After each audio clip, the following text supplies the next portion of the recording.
Caitlin Clark said, "No layups in my house," and sent Angel Reese flying like it was a Southwest commercial.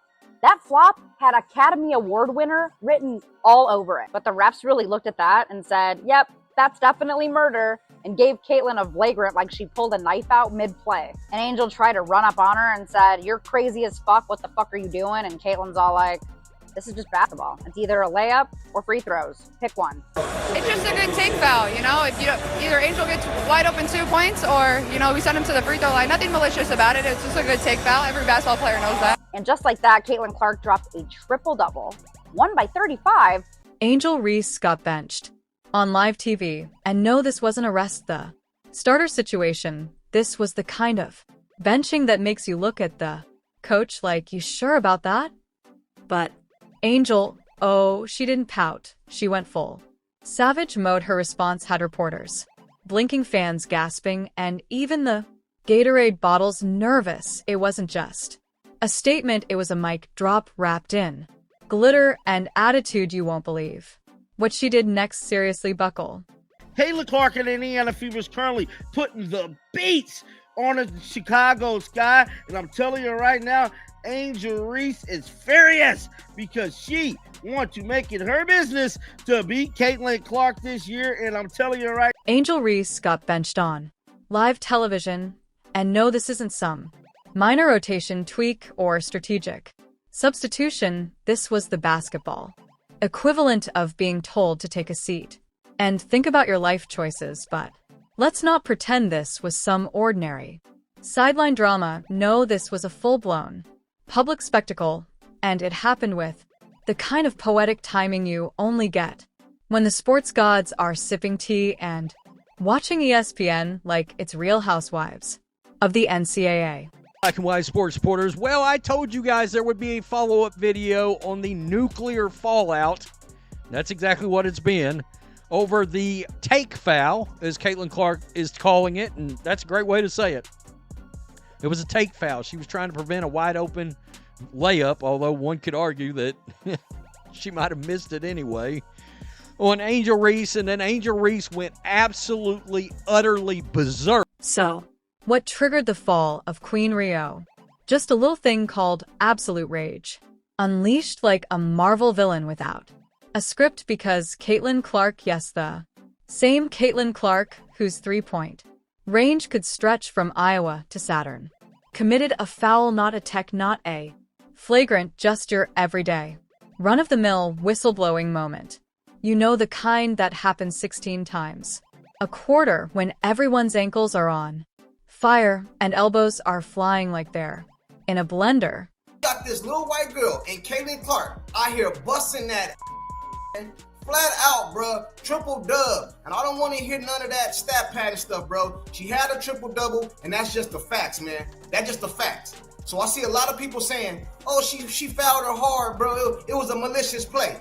Man, that wasn't no malicious play. This is a malicious play. Check it out.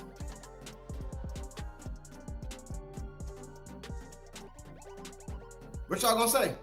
But Angel Reese, oh no, she didn't just react, she combusted. If the building had a smoke alarm, the fourth quarter would have been played outside.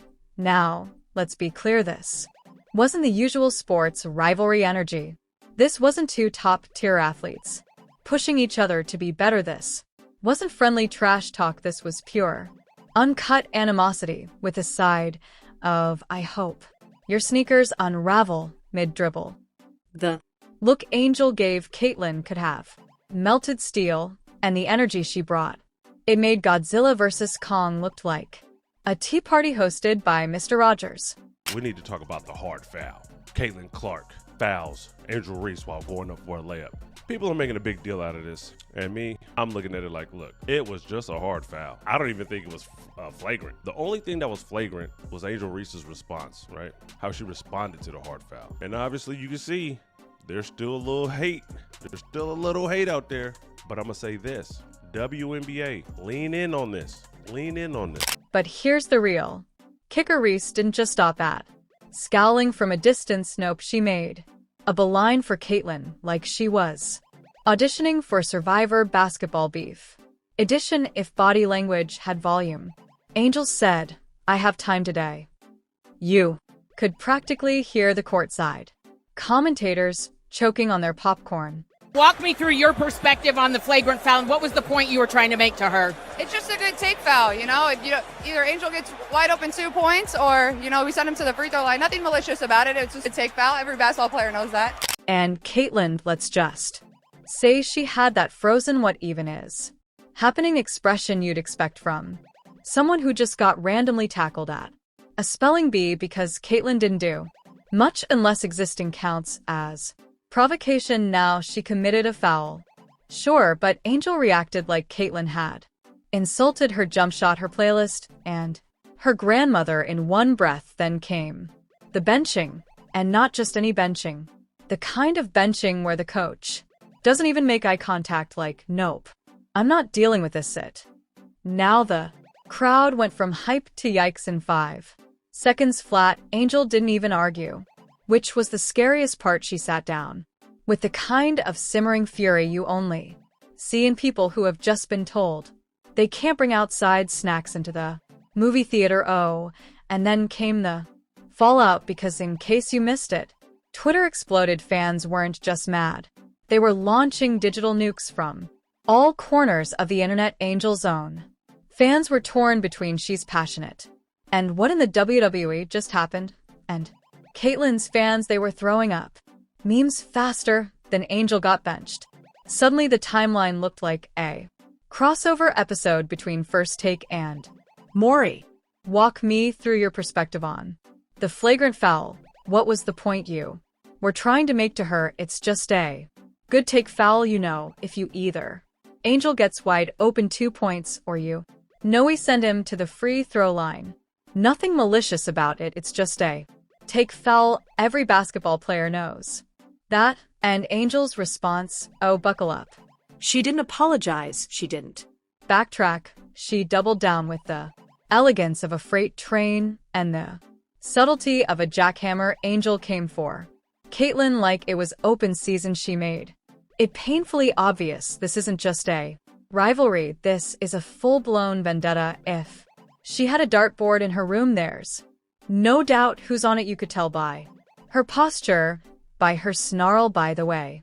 Questions with the emotional range of a hurricane. This wasn't competitive edge. This was war. If looks could foul, Caitlin would have had 6 in a tech by the end of warm-ups. And let's talk punishment, because the NCAA might act like they're all about sportsmanship and grace, but they were watching that clip on loop like it was a trailer for their next PR disaster. This is pure hate, pure hatred for that white girl in India. Excuse me. I need to specify. Sorry. The one that wears 22 in Indiana. You don't just go berserk mid-aim, try to verbally disintegrate a fellow athlete on national TV and walk away with a pat on the back and a Gatorade. This isn't the 90s NBA. Reese is in hot water boiling.